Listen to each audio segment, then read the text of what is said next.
BoodleBobs, children's books. Don't forget to subscribe.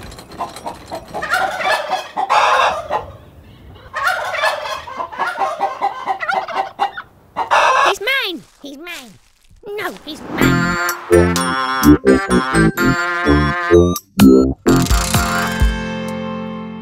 This is a story all about Queenie.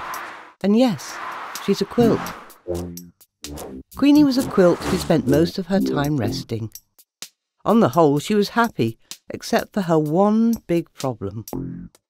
A quilt should be fat and warm and snuggly, but Queenie wasn't. She was cold and thin and quivery. "Oh, nothing I do seems to make me any fatter," she complained to her friend Alice. "Well, why don't you try eating something?" suggested Alice. "Eating? Eating what?" "Oh, I don't know," said Alice, sounding helpless. "Try a few things." Queenie thought it was worth a try, and in the corner of the room she saw an old pram. I could try eating that," she said, and without much more ado she swallowed it, wheels and all. "Oh, how do you feel?" asked Alice, sounding a trifle alarmed. Remember, she was an alarm clock. "Oh, most peculiar," said Queenie, going a shade pink. I think I'd better lie down." But as soon as she moved, she clanked. Clank! Oh, I do beg your pardon," she exclaimed, and clanked again even louder. Fortunately for Queenie, the pram didn't stay down long, and soon she was back where she started, cold, thin, and even more quivery. "Well, you must try something else," said Alice. "But what?" Feathers! chorused the bedbugs, who hopped out of nowhere, all identical in their stripy PJs and slippers. But where would I get feathers from?" asked Queenie. I couldn't possibly leave the house." Of course you can. chided the bedbugs. We'll take you to the duck house tonight.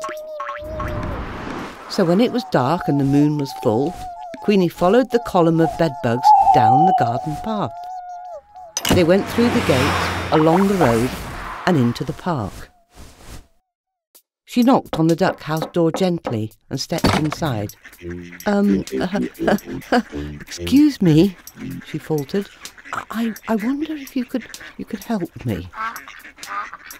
The ducks were very surprised to see something as funny-looking as Queenie, and wondered what on earth she was doing there. I've been told I need feathers," she said, and explained all about being cold and thin and quivery. "I see," said a very nice duck. "Now just you leave everything to me." And with that she turned to the others and whispered, and soon they were all smiling and nodding. They all stood up, and without a word or a quack, they flapped their wings very hard. They flapped and they shook and they flapped again until every loose feather fell out. "There you are, my dear," said the kindly duck, pointing to the big pile of feathers. Oh, thank you," said Queenie.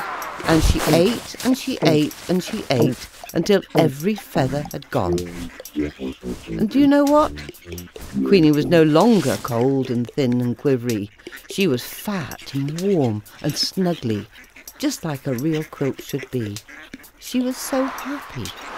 She thanked the ducks warmly all over again and hurried off home with the bedbugs following behind her.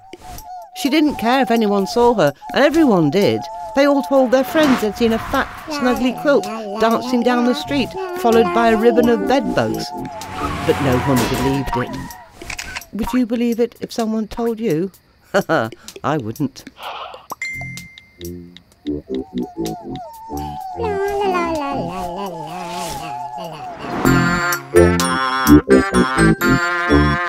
la.